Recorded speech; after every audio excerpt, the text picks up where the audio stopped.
Welcome to the Bible Feed podcast, a place for conversations about the Bible and faith in the modern world, where ordinary people come together to help each other understand the Bible better. Let's get started.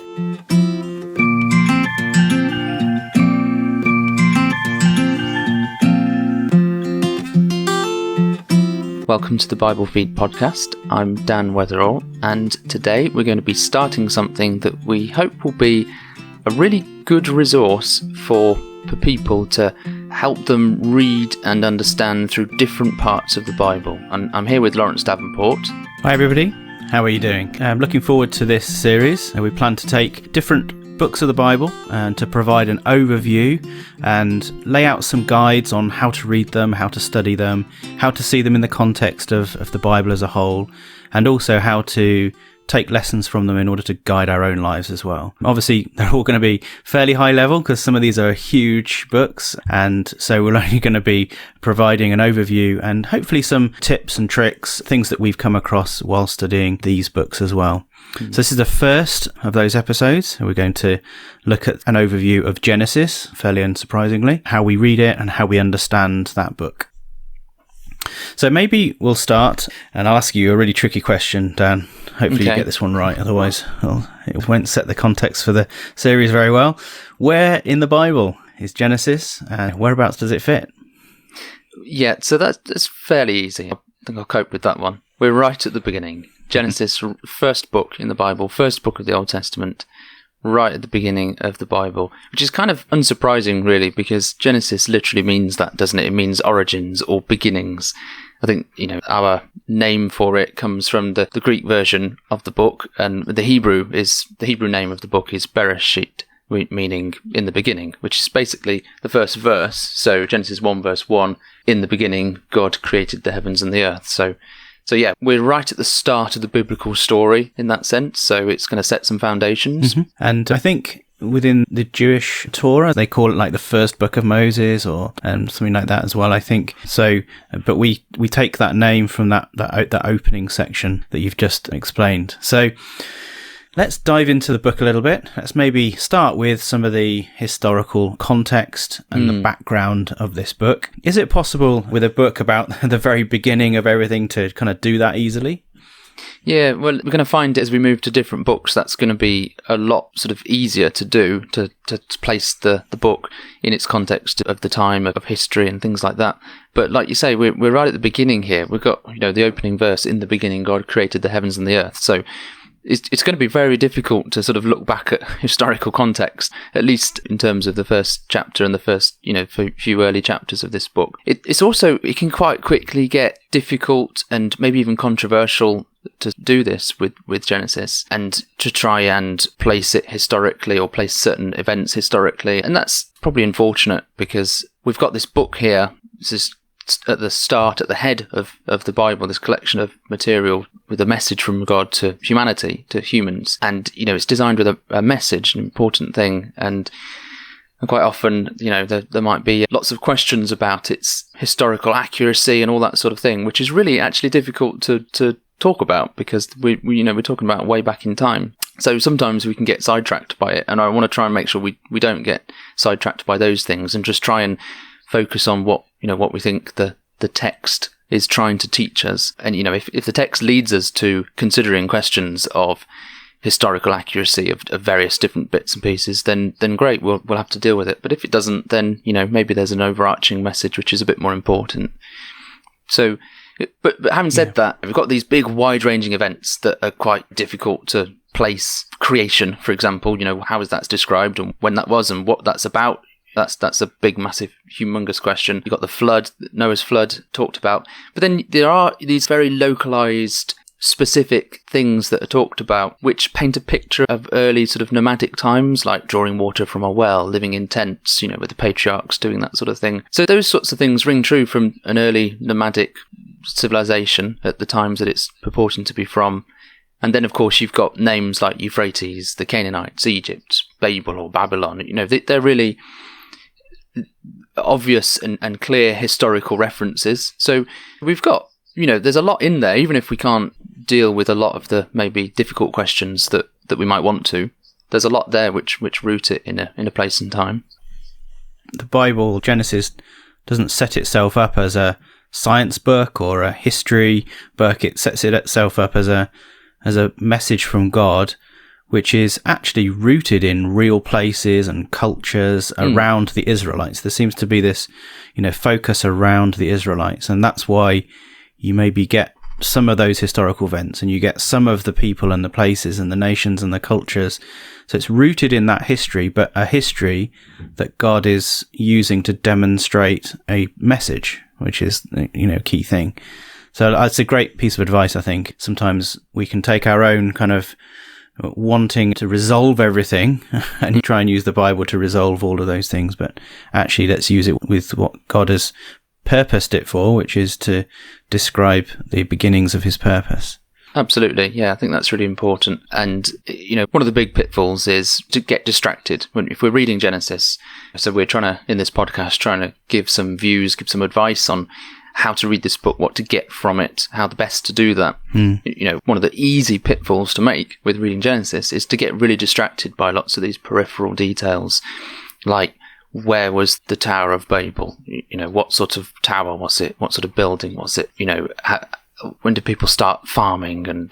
Or where was the flood? What was the extent of the flood? And how did the flood cover the earth if scientifically the amount of water, wouldn't allow it? I don't even know if that's right, but can you see what I mean? There's sorts of questions we can easily get distracted with, but I think it's quite clear when you read it through that it's not designed to answer those sorts of questions, which can make us feel a little bit, oh, that's a shame sometimes. But actually, there's a lot more important questions it's answering. Yeah. But not giving those answers is pointing us to go and look for what God really wants us to gain from Genesis. You talked about some of those events, those big global events, and it was really nice the way that you kind of put the global events against the kind of the small day-to-day sort of events that it describes. But those global events also seem to appear in other records as well. So the Epic of Gilgamesh, for instance, talks about a flood. So how do we take material like that, and how do we use that when we're studying Genesis? Yeah, that's a good question. And again, we could spend ages on that, which we won't do. I think it was really fashionable when things like those ancient documents were first discovered to sort of say, oh, here we go, look, here's an ancient myth that shows that Genesis was an ancient myth. That was the first kind of response. I think actually the better way of looking at this, and the most fruitful and sensitive way of looking at the comparisons there are between Genesis and Babylonian and Sumerian accounts of creation and the flood and things like that. The best way is to look at the differences. So yeah, there's lots of similarities, but actually when you take, for example, the accounts of the flood in Gilgamesh, the gods of Babylon are upset with humanity so much because they're noisy. They've created them to be their servants, and now they're really noisy, so they're going to wipe them out. You put that alongside Genesis and the flood that's described in Genesis, and it's a God that's really interested in sin, in morality, and is disappointed in immorality and violence. And that's the God that wants to destroy wickedness. And when there's humans fighting against humans, he's really upset by it. He's not affected by the noise of noisy, smelly humans like they are in Babylon. So that starts to, I think, helps us just to see there's a message here that is important and profound. We can sort of start to see those differences and see what Genesis is concentrating on. I think that might help steer us away from the really technical questions that we could argue for ages and go around in circles about, when actually there's an overarching message that throughout this book and throughout the rest of the Bible as well. That's really interesting that within the biblical record you get an overarching sense of love from God and wanting man to succeed, and there's a succession of failures and problems that kind of present themselves, and that's what God's interested in. So thank you. So let's move on then from that to if we were to start to study this, you open a book and it's a pretty big book. How do you then start to think about the structure of this book? Yeah, so we've got 50 chapters in this book. So yeah, it takes a long time to read it through. And it's not just a straightforward narrative. It's not just a single story. There's actually, the chapter divisions are much later. They're useful for us so we can go to the right part of the book that we're looking for. But actually there's markers in Genesis, like there are in many of the books, within the text itself that show the structure, show the layout of the text. So, for example, there's this word generations, or sometimes in other versions will say the account. This is the account of, or these are the generations of. And that comes up a few times. First time it does is in chapter 2, verse 4. These are the generations of the heavens and the earth when they were created. And then it crops up, chapter 5, verse 1. This is the book of the generations of Adam when God created man. A little bit different there. Genesis 6, verse 9. These are the generations of Noah. And you can sort of flick right through chapter 10. These are the generations of the sons of Noah. And there's more and more as you go through. I think there's 10 sections if you play around a little bit with the way it's shown. But you've got about 10 sections here when you break it down in that way. And there's been loads of theories about, this shows it's a patchwork book, different people writing and putting it together, which may or may not be true. It doesn't really matter to start thinking about that. The important thing is that we've got something that has been put together, assembled, with specific sections that help us take chunks one by one as we go through. And I think paying attention to that structure, as well as other structures, that really helps us to deal with each isolated story and then see how that relates to the other stories throughout the book. Yeah, the way I've described it to people before is like if you were to write a document for work, and you wouldn't like Genesis. You take Genesis and you took all of the chapter numbers out, and you just have a block of text like that. Your boss wouldn't be particularly happy with that. So you'd need to have some way of delineating sections. And so God has kind of put these punctuation marks in the generations of Noah, the generations of Shem to Ishmael, Isaac, etc. So you've got the ability to navigate your way through the sections of the document.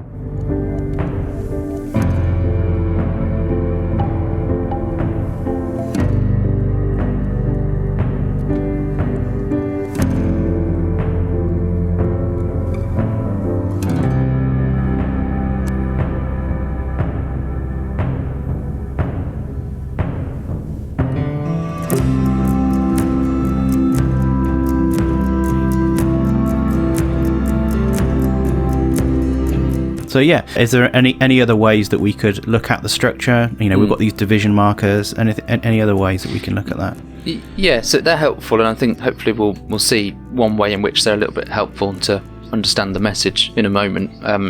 But as well as this, there seems to be sort of two halves in this book as well, and they're very imbalanced halves. They're not strictly half and half. You get chapters 1 to 11, which is probably the more difficult section of the book, which is very much way back when, far away in the shrouds of history and time, in the mists of time, where you've got these big things like creation, like a flood, like scattering of people and languages, and it seems to be that what's being described there, or what the important message throughout those chapters, throughout the generation sections that were in chapters 1 to 11, is that this is about humanity. This is about, this is a global focus. This is a focus on the human race. And like we've seen when we've looked at that very quick comparison between the flood and the Epic of Gilgamesh, this is God thinking or explaining the nature of humanity and what's happening. And it's basically a catalogue of stories about humanity's rebellions, humanity's evil and wickedness, and what God's going to do with that, and God's judgments, and God's attempts to bring it to a certain point where he can redeem humanity and save humanity. So we get things like the origins of nations, the origins of different people groups and things like that, big family trees that explain where Egypt comes from, where Babylon comes from, and all those sorts of things. So we're talking very global in these first 11 chapters. Yeah, so we've got like the prefix and the tone setting of the overall setting for Genesis. So like you say, you've got these key themes which are introduced, and really, just to summarize it, it's about setting the scene for humanity and their relationship with God is what we're kind of setting up here. Yeah. So what's the other part then about? Well, towards the end of that section, you've got chapter 10, which is called the Table of Nations sometimes. It's basically the generations of the sons of Noah, Shem, Ham, and Japheth, and talks about all these different places, their sons and their offspring. And these are all place names. These are all, like I said, Egypt and Canaan and Cush and Nineveh and Sidon and Sodom and Gomorrah. And, it's sort of explaining the division of humanity and the fact that there's disunity. And then chapter 11 really highlights that with the story of the Tower of Babel and the fact that they can no longer speak to each other in the same language and they don't understand each other. There's basically a complete fracturing of humanity. So then that kind of ends chapter 11. And the reason why there's a big section division here, or, why the book is in two halves, is because suddenly we now focus on just one family. And it's the family of Genesis 11, verse 27. These are the generations of Terah. Terah fathered Abram. And of course, it then focuses on Abram, who becomes Abraham, which most people will know of and heard of Abraham, the founding father, as it were, of Israel, the patriarch of Israel, the nation of Israel. So it focuses on him. And then Genesis chapter 12 and the first 3 verses seem to be this hinge or this real key point in the book. So shall we just read that? Genesis 12, verse 1 to 3. And you can sort of see how God is recognizing the global problem, as it were, the whole overarching problem of humanity. And then he's going to deal with it now through Abram. So, yeah, Genesis 12, verses 1 to 3 from the ESV. Now the Lord said to Abram, "Go from your country and your kindred and your father's house to the land that I will show you. And I will make of you a great nation, and I will bless you and make your name great, so that you will be a blessing. I will bless those that bless you, and him who dishonours you I will curse. And in you all the families of the earth shall be blessed." Yeah, there we go. So it's all about, this so far up to now, it's been about fractured families and fractured nations and division and rebellion and violence. And now God is saying, look, I'm going to call this person out. I'm going to take him from his own family and his own nation. And I'm basically going to start redeeming all the different families of the earth with this one man and the nation that comes from this one man. And in him, all the families of the earth are going to be blessed. So God wants to redeem humanity. And it's the story now of how is he going to do that? And he starts with this one man, Abram, and the blessing and the promises that are given to him. So this is the key turning point, when the rest of the book is now all those stories about people drawing water from wells and someone going off to find a wife for, one of the sons of Abram, and, all these really little day-to-day sort of nomadic ancient stories of the patriarchs. And it's completely changed from the global setting to let's look at this little family living however many thousand years ago and living out their lives and what happens now. And God's given some incredible promises to them. And through this little family, there's going to be blessings to the whole world. So, God's really setting himself up to a huge task there.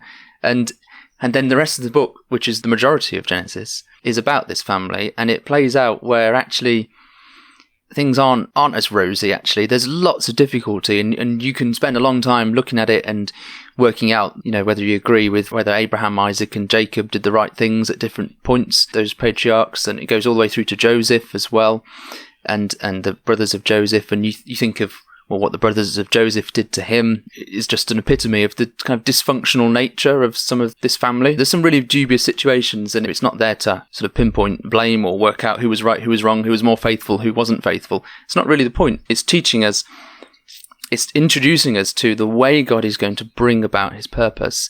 It's through this family, but this family is also part of that broken humanity. They're part of that as well.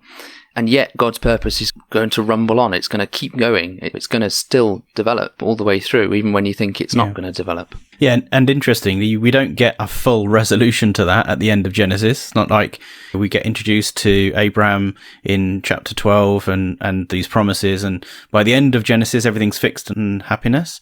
Like the whole book ends, doesn't it, with the death of Joseph and these bones, which are then collected up from Egypt and put on, they carry them out of Egypt. So we end up, don't we, with essentially a description of the bones of Joseph coming out of Egypt. Yeah. So it doesn't seem like there's a resolution at the end of Genesis of this predicament that's kind of introduced. Yeah, and of course we've just read Genesis 12, haven't we, where God says, leave this place where he was in Mesopotamia and go to the land that I will show you. And of course that wasn't Egypt, as you read through it, that's a different part of the world. That's, the land of Canaan, the Canaanite territory. So it ends up with them all in Egypt, in the wrong place, with Joseph and his bones in a sarcophagus, effectively, and him saying, look, please take me back. Please take my bones back to the place where we should be. That's the promise he asks them to make. So yeah, it absolutely doesn't resolve. And I suppose if it did resolve itself, we might not have many other books of the Bible to consider. Yeah. But it really, it really sets you up with this situation where you've got, a portrait of the whole of humanity, where there's rebellion after rebellion, there's violence, there's fracturing, there's disunity. What's God going to do about it? Well, he's going to make all the families of the earth be blessed in this one little family. This family is having all the ups and downs and struggles. There's even moments where the one son, the chosen son of Abraham, is going to be sacrificed, Isaac. What's going to happen to God's plan then? There's moments where Joseph gets chucked in a pit and his brothers are going to kill him, or they sell him off. What's going to happen to God's purpose then? They're now in Egypt. They're on good terms with the Pharaoh at the time, but what's going to happen to them? Are they just going to become Egyptians and lose that role, that vocation, that office that they've got to try and bring people to God? That's effectively the thing that's going to happen. And all the while, when you think it's all going to go wrong, God's purpose actually does continue. And that's probably something that keeps cropping up. So we've got, when you think back to the first chapter, actually, of Genesis. So we haven't looked at that at all other than the first verse. It's a huge topic to look at this chapter on itself. But this way of describing God's ultimate creative act, the fact that he is the origin and the source of all this world. So this is a creation that we live in rather than some sort of random chance place. And how it's described in lots of different ways. But the pinnacle of it is God making humanity, which is what the focus of the book is about. And he says in verse 26, God said, let us make man in our image after our likeness. Verse 27, God created man in his own image. In the image of God, he created him. Male and female, he created them. And so God's intention is for humans to be like God in the sense of, well, that's a good question. And actually, I think he goes on to explain it because he says, let them have dominion over the fish of the sea, over the birds of the heavens, and over the livestock. And later on, be fruitful, multiply, fill the earth and subdue it, have dominion over the fish of the sea. He's basically sort of inviting them to share in his rulership, effectively. You've got to rule with kindness and compassion that I have. You've got to rule with benevolence like I do. You've got to act like I am, be in God's image, God's representative. Look after this world, this creation, and look after each other and rule with love in the same way I have. And like we've said, like we've kept on saying, there's a global story of the rebellion to that and how it breaks down.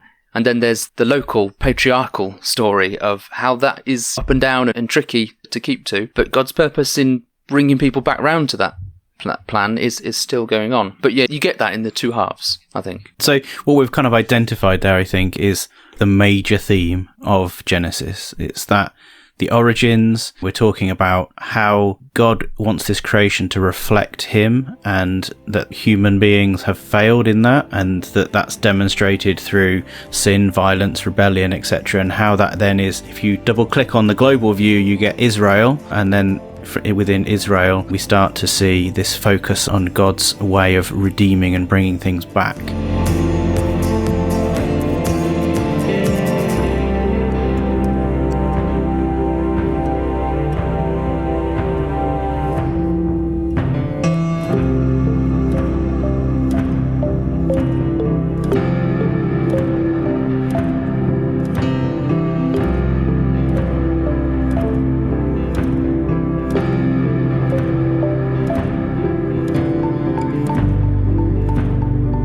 Are there any other themes or any other sort of deeper themes that we need to take from this? Yeah, I suppose if we take that one another level, just to think back to how this works out, or how the theme is developed a bit more, you get, of course, the typical rebellion or the fall narrative, as it's often talked about in Genesis 2 and 3, where the man and the woman, Adam and Eve, are made, given a task. They're in a garden, they have a task to keep it and maintain it, and also to not eat of a particular tree.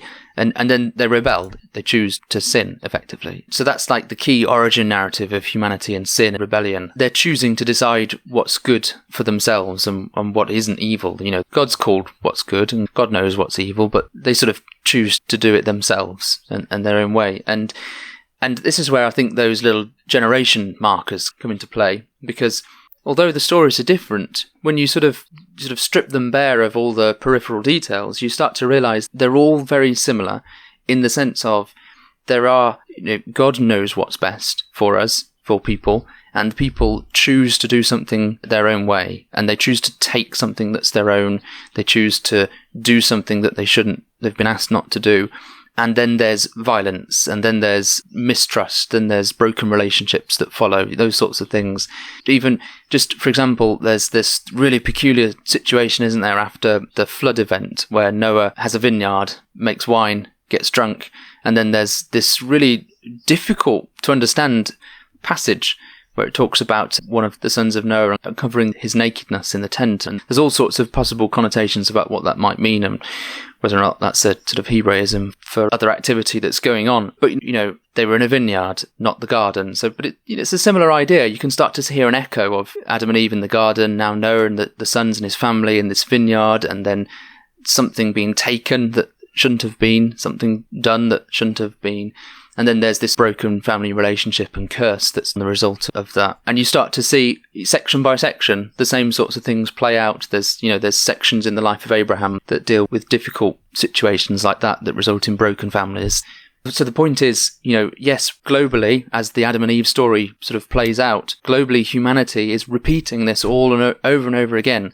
On a national level, on a global level, on an individual level, we're all choosing in our lives day by day to do something that we shouldn't be doing, and it results in violence or brokenness or mistrust or unhealthy situations that harm us all and make us all miserable and upset. And it's this cycle, day by day we're repeating Adam and Eve's sin all the time. They become this emblem of what we're like and who we're like. So that's probably a deeper theme, something to look out for, to see the recurring patterns that come through, that start off in Genesis 2 and 3, and then keep repeating it throughout. So, that's something that I think is a really good thing to follow up.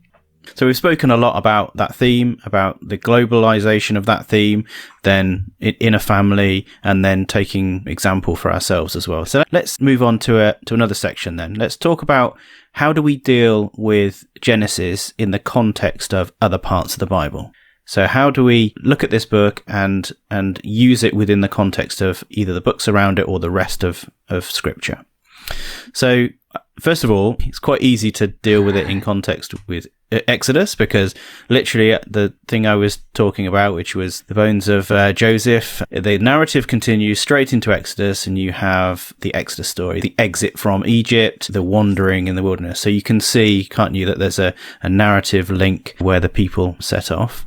But there's connections with a whole load of other books in the Bible. It almost sets like a foundation for themes which are then plucked out and kind of used elsewhere in the Bible. Whenever you're looking at a book, look at the beginning and the end of the book and see whether there's common themes. And if you look at Revelation, you see so much of the key either artifacts or events kind of reflected in some kind of symmetry with the things that happen in Genesis. So you have a tree of life, you have no more sun, you see the people living as a reflection of God. So we have these things like bookended, so Genesis and Revelation. So that's a very worthy study, actually, looking at the links between Revelation and Genesis.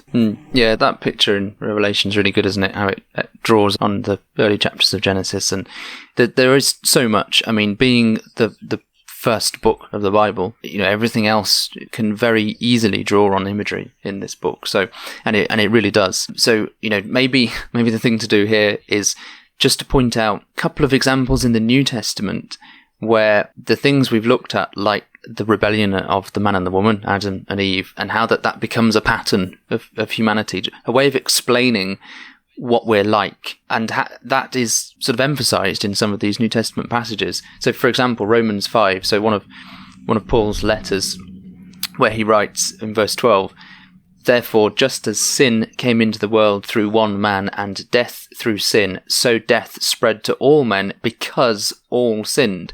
So I'm diving right into a big, complicated book, a complicated sentence, no doubt, of Paul's. But just think very high level for a moment. He's talking about the fact that, just like that one man who sinned and died, well, death is spreading to all men, to all people, because all sinned. So, you can see that comparison that's being drawn. We all sin. We're all like Adam, and we're all, in that sense, we all reenact that story all the time. And there's that passage in James that talks about temptation, where temptation comes from within, and then it sort of develops and conceives and gives birth to sin. And there's this really graphic description of sin coming from within, the same way that Eve looked at the fruit and decided herself to go for it when she considered it. There's the other one in 1 John, in 1 John 2 and verse 15, that talks about this. Do not love the world or the things in the world. If anyone loves the world, the love of the Father is not in him. For all that is in the world, the desires of the flesh and the desires of the eyes and pride in possessions, is not from the Father, but is from the world.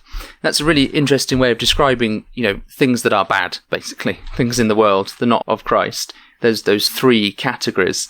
And whether or not you can map them directly onto a verse in Genesis, I think you probably can. And just the way of describing it just is really reminiscent of what happened when it says, Genesis 3 verse 6, when the woman saw that the tree was good for food, that it was a delight to the eyes, and the tree was to be desired to make one wise, she took of its fruit and ate. And there's that threefold description of what she went through in her mind.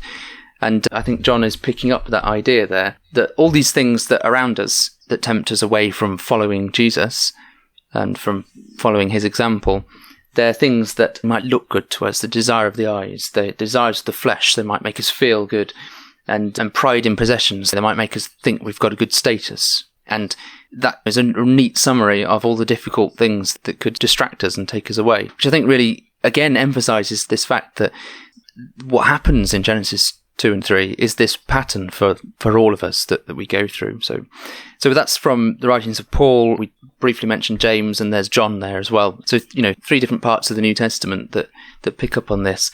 What we didn't look at in Genesis 3 is the root of the solution that God brings, which is this really enigmatic verse, isn't it, about the offspring of a woman crushing a serpent's head. And it effectively becomes this symbol for there's going to be a Messiah, a saviour figure who's going to destroy this. And that the imagery of that reappears so many times, doesn't it? Of the Messiah, saviour figure crushing a serpent and, overcoming the problem within, which James talks about, the temptations that are common to us all. So yeah, there's loads we could go through. I'm sure you'd think of many more as well, Laurence. Yeah, and I just reflecting on that image of the crushing of the head of the serpent, that figure is so early in Genesis. It's like, and we've only just kind of seen that first instance of man's failure, that fall narrative that we read. And already God is saying, look, here is a structure that you need to then think of throughout the rest of Scripture as a formula for then how God is going to put in place this purpose of redemption. And you've picked out examples there in the New Testament, which are essentially just linked directly back into the roots into Genesis. The problem still exists. The problem is still there, but that little description of God resolving it is being outworked. And by the time you're reading James and Romans, the Messiah has come and the work has happened, and like we're a lot further down the path. So, you see, the beginnings or the origins, the genesis of the overall story arc of the Bible being kind of projected forward. And then we've already talked about in Revelation, we start talking about a new creation. So we've got the creation described in Genesis and the new creation, which is then described in Revelation, which then reflects this state where men and women are not failing as Adam and Eve did, but they are actually reflecting the glory of God.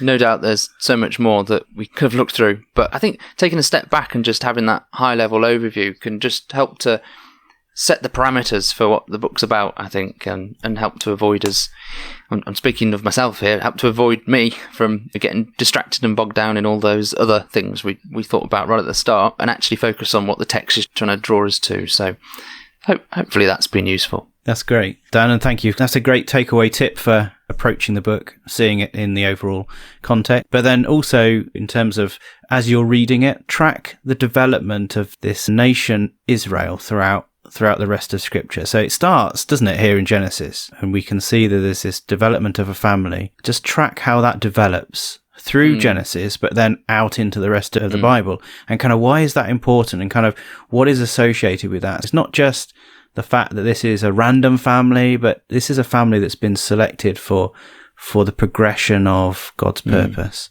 And then maybe the third thing is that we're looking at this book, which is rooted thousands of years ago in a completely strange and weird culture that we have no reference in our own lives to. So don't necessarily, like you say, get bogged down in the weirdness of that, but step back from it and kind of understand what is it trying to tell us. Okay, so we have some other material that we put together on related to this, haven't we, Dan? So maybe we could talk about a bit about that. Yeah, it'd be nice on these book overviews that we do, just to sort of stop for a couple of minutes at the end and just think, actually, in the 50 plus episodes we've already recorded, as well as blogs on the website, there's lots of things that we've already touched on this book. So there's probably a mountain of material for Genesis, because it's so interconnected with the rest of the Bible, like we've said, and it's such a seedbed for ideas and imagery. But just a few little things that listeners might be interested in. There's a blog on the website, which is biblefeed.org, about Genesis 1 verse 26, which I quoted earlier in this episode, and whether or not that is teaching the Trinity, whether or not that is describing a multi-personal God, where it says, "Let us make man in our image." That's always a tricky question, or something that people turn to in that verse. So there's a blog on that runs through the various commentaries about that verse. We did an episode quite a long time now called The Meaning of Life. It's based on Ecclesiastes, which we'll get to that at some point, but it drew on the Cain and Abel story from the early chapters of Genesis, so there's a little bit in there. A while back, Becky Lewis did an episode for us called Connecting with God, and that was very much the ideas there were rooted out of Genesis 1 and men and women being in the image of God in that sense. So I'm sure you can probably remember a few as well, maybe that root themselves back into some of the concepts in Genesis. Excellent. And I'm sure we'll put that material as well in the description of the podcast. So, Dan, thank you very much for going through this first of our series of book overviews covering Genesis. Thank you to the listeners as well. And please remember to go to biblefeed.org, our website, if you want to look at any of the other material that we have created. Please also follow us on Bible Feed Online on Facebook, Twitter and Instagram. And thank you very much for listening.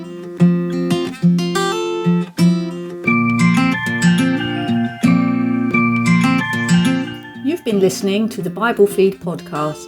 Thanks for joining us. We're always keen to hear what you think, hear your questions or subjects you'd like to discuss. So get in touch with us on our Facebook page or send a message from our webpage at biblefeed.org and be part of the journey.